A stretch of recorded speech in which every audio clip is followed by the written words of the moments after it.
All right, so Philippe, you've been thinking a lot about this idea of the CTV market and how some of it's biddable, some of it's non-biddable. Tell us what your point of view is on the kind of the size of the market and how it kind of shapes up by different kinds of ways of buying. Yeah, in these things it's complex, and so it's good to provide some context. The TV advertising market in the United States is $90 billion a year.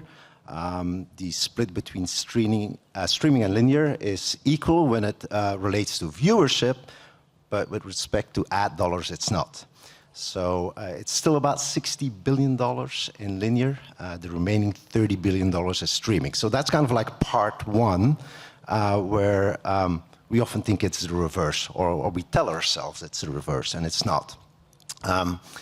If we then take that $30 billion of streaming and we unpack that and we look at the way in which that media is executed, well, about a half of it, that's $15 billion, is programmatic biddable. It's probably a slightly inflated number. There's very often low quality inventory in there.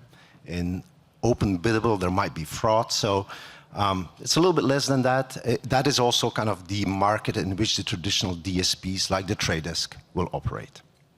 And then there's $15 billion left, and that is the true premium quality inventory. It's either executed with direct insertion orders or DIOs. It's the manual way of doing business. It feels a little bit like stepping back in time. But there's an automated version of it, which we all know as programmatic guaranteed. So that's kind of the market. A lot of numbers, hard to follow, but the crux is the majority of the high quality premium inventory is sometimes not accessible in the programmatic pipes. Right, and you've got to go direct. Sorry to interrupt. It overlaps too. The same piece of inventory might be available for sale in multiple ways, but it gets actually purchased in through a guaranteed buy or something like that. Or direct. Or direct. Direct. That is the key thing here, is that that's where the inventory can be found. And to put some numbers behind it, at Tatari, 90% of our media execution is always direct with or partner publishers, not programmatic. Right. And Mike, from the publisher's perspective, how do you think about your inventory products and how they work together, or how to separate the inventory out? Yeah, it's a great question. And I think for us, it's not an or statement, but it's an and statement. What we're looking to do is, first of all, I'm trying to make NBCUniversal easy to buy. So we truly have an activation agnostic approach. But I think a perfect example of how we avail our inventory can come from what we just saw with the Winter Olympics. Right. So a perfect example is, from a streaming standpoint, I can guarantee the date and the start times for both the men's and women's gold medal hockey games. What I couldn't guarantee is that both those games would go into sudden death overtime. Right, right. That's where having the opportunity to avail as much inventory in a quick, automated fashion really gives advertisers the opportunity to capture that viewing and therefore the audiences, and then for us as a publisher to monetize it. Right. So diving into what you're saying, so does that influence the sort of packaging? Because the things you know are going to happen, you can sell in a certain way, and the things that are more variable, you might use more programmatic on? Yeah, it's an and statement, but for sure, if we could have a direct conversation with our advertisers where we're truly kind of understanding the goals and the audiences that they're going after, we can create guaranteed and package placements for exactly that. Right. And Bill, how do you think about this in terms of the value of biddable versus the value of things that are direct? Yeah, I think from an inventory standpoint, all of our inventory is available both through programmatic and direct. So from the publisher's perspective, we don't necessarily discern value based on transaction type. I think the value to the advertiser is a very different position, though. If somebody's targeting a specific audience and trying to achieve a certain outcome, programmatic buy might be more valuable in that case. But if they are interested in being in a premiere episode of The Pit, there's a particular value associated with that too. So from our standpoint, inventory isn't separated out by value or how premium something is subjectively deemed. It truly is just available, and like Mike said, we try to make ourselves easy to buy. Right, so there's value to biddable, right, audiences and being able, the flexibility. So how do you see the direct fitting in? Yeah, again, I don't view them as competitive at all. I think that they're very complementary. Again, from a direct standpoint, very large, cable presence. The upfront is a very important part of our year, and so a lot of that's associated with guarantees. We represent a lot of programming and sports where brands just want to be associated, right? There's a natural optimization that occurs if you're a food brand and advertising on Food Network. That said, again, I think with the reach that we have, the diversity of networks, the depth of catalog, and diversity of catalog, oftentimes programmatic is a pretty kind of an interesting transaction type. In a lot of cases, it informs where direct buys will be made. Some people didn't know that the White Lotus would be where their audience would sit. They didn't know that 90 Day Fiancé is where their audience sits. They learned that through programmatic.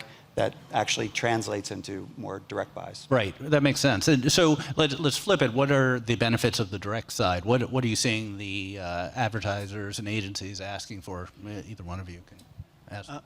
Yeah, sure. I think, look, anytime we can have a conversation with our partners, we get to know more about their brand, understanding what their goals are, the audiences they're trying to reach. Allows us to scale those audiences on our platform and, again, guarantee delivery of them. But it also allows us to provide insights, not only to how the campaigns are performing, but the viewership behavior of those audiences. So like real-time example of how we're doing that at NBCUniversal, we just came off of what we were calling our legendary February, where in a 17-day span, we had the Super Bowl, we had the Winter Olympics, and we had NBA All-Star Weekend. And what we found is that 84% of the viewers that came to Peacock to watch one of those three events is now watching something else on Peacock. So we're having those conversations to say, hey, let's continue the momentum and the conversation with the audiences that you just had a great exposure with in one of those events and help you find other IP to connect with them on. I think I still have a free Peacock subscription from when I worked at Comcast. Oh, we need to get you paying fast. Philippe, what's your perspective? You mentioned fraud earlier. How do you contrast the direct and biddable? Yeah, and so my angle might be more from the brand's perspective, right? And so for brands, standing out, of course, is the access, the guaranteed access to that premium inventory, no doubt. Take the Super Bowl as an extreme example.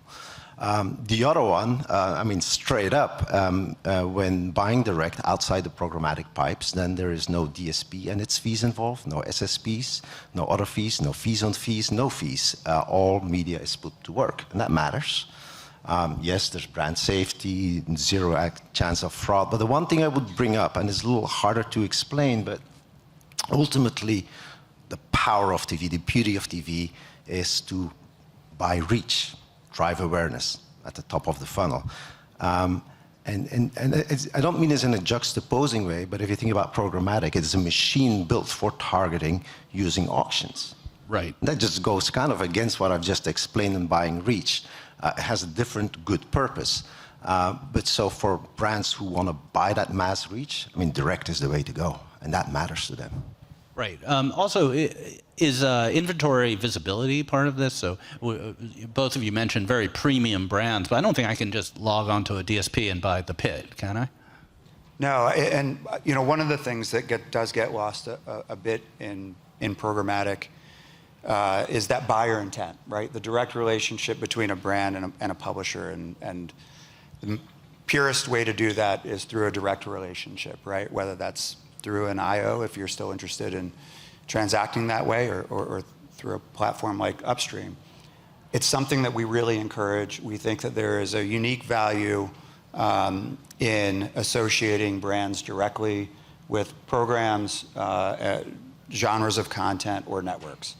The easiest way to do that is through a direct relationship. Yeah, absolutely. Mike, you talked about live events. It must have been a very busy February. I imagine the ad ops people didn't see their families very much. No, they did not. I think we had a war room set up where it was just, 3 8-hour shifts around the clock. So how does live events fit into this dynamic? Because I know the IAB has and other groups have been investing a lot in trying to make programmatic work for live events better, but it has all these kind of problems, technically, operationally, et cetera. So take us through the intersection on the business side of live events, huge audiences, spikes, versus the way you sell.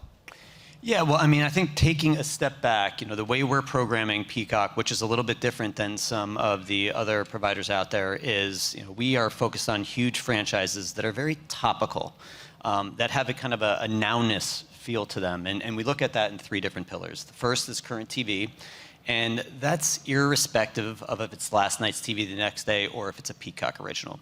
Because we have such limited duplication between those 2 viewers, to them on Peacock, it is an original. The second one is movies, and especially our Pay 1 window, which comes right after the theatrical release. In 2025, that really started growing for us with big films like Wicked, Jurassic Park, How to Train Your Dragon, and the momentum will continue in 26 with Wicked Part 2 and Super Mario Brothers. But then finally, from a live standpoint, I think what's really important to understand for brands in the room is that for us, we have, and we always have had, a digital ad load, or been serving ads dynamically. That's not consistent with the marketplace. There are some publishers that do linear TV units purchased and pass those through to the digital platform. Interesting. Yeah, so I think that's a big thing just because it's available to a viewer doesn't mean it's available to a brand. And that's a really important aspect of availing that inventory so that it has a chance to not only be packaged from a guaranteed direct standpoint, but also from a biddable programmatic standpoint. So in the purchase order from the advertiser, they're expecting that the ad is going to be showed in linear and the exact same ad in the same slot would be on Peacock. Is that my understanding? So it depends. If you're a publisher that does live linear pass-through, that's it. You buy a TV unit and you guarantee and measure it all in one into the streaming platform. Whereas that is NBCUniversal. Again, we're serving dynamic ad insertion, which we think benefits advertisers because it allows for things like targeting, automation, and measurement that certain digital platforms have. Right, that makes sense. And the big events, also like movies, like Wicked, you're going to have a big spike in viewership when it first becomes available. Exactly, and that goes back to that nowness feel, right? And I think there's this misperception that streaming has to be kind of, this isolated or lonely viewing experience. But if you kind of focus on the nowness of properties, what you're watching, other people are watching too, and you can have a conversation, and ideally a conversation about the brands that multiple people are seeing at the same time. Makes sense. Bill, you were going to jump in a moment ago? I was going to mention the fact that it isn't just sports that generate kind of the traffic spikes that people really desire out of the sporting events. I do think they occur so quickly. If you're looking at like a series, a 7-game series, most publishers will program for 5 because there's an expectation the last 2 won't happen. And with all of those things, I think if you really want to secure that, guarantees, direct relationships are absolutely the best way to do it. Sprinkle in programmatic in case you get some extra innings, get to games 6 and 7. I heard this is a little off topic, but I heard this whole story about how the NFL for the Super Bowl has kind of a war room just in case it goes into overtime, and they like have red phones and call all the advertisers as quickly as possible to fill it.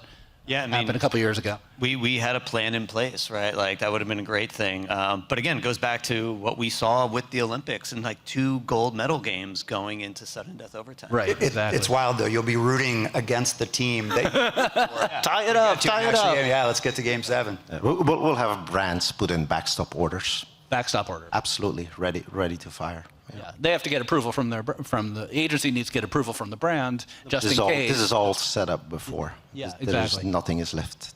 So, Philippe, you launched your Upstream platform recently that addresses a lot of these issues. Why don't you tell us about that, how it's going, what the point is of the whole operation? Yeah, so Upstream is a new product that we launched. Maybe just quickly, before I say what it is, explain why we did it. Right, I mentioned the importance of these direct relationships and buying. We actually observed that 90% of our streaming buys came from the same top 10 publishers. And when supply is that concentrated, programmatic technology or even principles didn't necessarily make good sense for us. So we built Upstream. And Upstream, from a technology point of view, is a direct integration into the ad servers of those key publishers. So we bypass all things programmatic. It's almost like a parallel universe, or as was put in the press, a parallel operating system for media execution alongside programmatic. That's a mouthful in plain English. If you're a publisher, those direct insertion orders, we take out all the manual components. They're now fully automated. That means you can work fast, you can work accurately, you can work in smaller portions if you want, right? It's no longer for the big buys. And above all, if you're a brand, now you can partake and find that inventory, even if you're small, without the hurdles of manual that sat before it. So I just want to be clear, this is not some type of supply path optimization with, I don't know, a header bidding, which is just more programmatic, or worse, curation. That's not what we do. Curation is worse. I mean, it's new tech. I mean, embarrassingly, we worked on this for 2 years. That's how long it took us to put it together. And of course, we were incredibly proud to launch, not just with our friends from NBCU and Warner Brothers, but also Tubi, Paramount, and Disney. I've written about this, that there's this sort of misconception that CTV and display advertising are similar because the CTV market's very concentrated. You said 10 publishers. Do you have a sense of how much of CTV those 10 publishers represent? It's a lot. How much of CTV 10? The top 10. For us, I mean 90%. It's what people, I can ask a rhetorical question, what did you watch last night? I mean, yeah, it's limited to probably 10 publishers. Yeah, I don't have a lot of free time nowadays preparing for this. But in theory, I would have watched The Pit or something on Peacock, right? Obviously. My point, yeah. So from the publisher's perspective, either one of you, like take us through a little bit of your sales motion as it relates to how you would how you would address the desire for this sort of direct buy tech versus the old way of doing direct versus linear. Like, I'd love to get like a little bit of behind the scenes. What's it like selling this, and what the relation is with the buyer? Yeah, well, I'll take this. Okay. So for us, well, first of all, I mean, Tatari has been a great partner of NBCUniversal for the last several years, and some of those legendary February events I mentioned, you had brands partake in, so thank you for that, Philippe. What I would say that, you know, for me specifically, my role is to lead the sales efforts against performance agencies and performance advertisers, and usually that's meaning small and medium-sized businesses. Okay. So any way I can lower the barrier of entry to get new advertisers into CTV space that maybe are currently social first or social exclusive, that's my goal. And so with a partner like Tatari and what we're doing with Upstream, you know, Philippe just mentioned it, like, they have a roster of brands that I have yet to partner with because maybe they didn't reach the minimum spend thresholds that I have for my direct IO business. But this now allows me to create new brand partners, and because it's direct, provide some of those insights, recommendations to continue growing them. And I think any time in the process where you're able to, you know, remove friction, create more automation, and just make it a seamless experience, like that is what we're about at NBCUniversal. Right. Any thoughts on that? Yeah, we I mean, pretty similar there. You know, again, Tatari's been a fantastic partner for a long time. This is, Upstream represents a new avenue for advertisers to establish that direct relationship with us efficiently and allow us to provide that premium inventory in a guaranteed manner. It is, we think, a very valuable kind of tool in the tool set. But generally, you know, we're agnostic, right? We're relying on the advertiser to tell us how they're interested in transacting. We may encourage one path or another if we think there's a benefit, right? If there are efficiencies gained here and they're interested in securing inventory. But it really is a kind of a balancing act across transactions. For the most part, are they different advertisers, or do you have overlap? Same advertiser wants to go both channels. Yeah, I mean,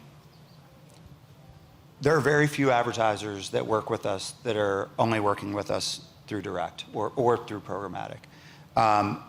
Most advertisers, especially when we get into the large brands, even through the same transaction type, they're coming, you know, are actually like establishing relationships with us through various partners. So right. it's kind of interesting managing those and helping, you know, advise, honestly, how they can get the most use out of the inventory we have with the connection points they're trying to manage. Right. And Philippe, this product actually was a result of an acquisition. I remember you told me a couple of months ago a little history. You've been working on it for 2 years. If you want to take us through any of that, that'd be interesting. But also, where's it going next?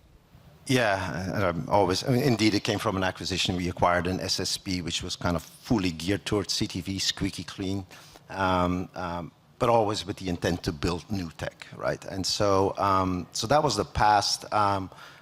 Going forward, I mean, you can never rest on your laurels. We got to work it out. So most obviously, we launched with 5 top publishers. There's a handful of other ones.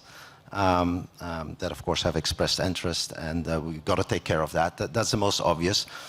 The other piece which is interesting, and those conversations are just starting now, is if you look at Upstream, it's only available to the 400 or so brands and agencies that operate on the Tatari demand-side platform. And so the automation, which we just kind of touched on earlier, is value. And so when we build technology, we want it to be used, right? So we could definitely see a world where we potentially open this up to the benefit of our publisher partners and where they can facilitate other demand. And that's early. And then the next version beyond that, which is even more exciting, and we're running successful tests. It's a little harder to explain, but if we look at Upstream and we inject into all of that what we call our performance data, essentially years of media and performance outcomes and the like, and then we run machine learning on it, we can potentially help our publishers send the impression to the most fitting brand, right? In a way that goes beyond what's available through publisher targeting or DSP targeting. And so that's something we're testing into with great promising results. And so full steam ahead. That's actually kind of the opposite of conventional wisdom. You might think that if you want performance, you want programmatic, so you can pick out the exact impressions you want. And if you want brand, you want direct. Are you saying, do you think it's going to be the opposite? Or do you think both have a role in performance? Both have a role, absolutely. We do. I mean, we do programmatic, 10%. Of course, I said it, right? So retargeting is always a sliver of any campaign, and for that you're going to have to work in the programmatic space, as an example. Right, retargeting doesn't lend itself to direct, right? And so, Mike, any thoughts about how this is evolving? Do you see this as a growing part of your business? Do you see any changes in the behavior in the marketplace? I definitely see it as a growing part of our business. Again, I'm tasked with ensuring that we are diversifying our advertiser base. And back to my point about lowering the barrier of entry and kind of the misconception. And I'm glad Philippe just brought that up, because in addition to sometimes hearing that, oh, it's too expensive, there's also this misperception that CTV cannot drive lower funnel metrics and conversions. And I think as we build out solutions and truly prove out the efficacy of the platform, that's just going to continue to grow the overall advertiser base.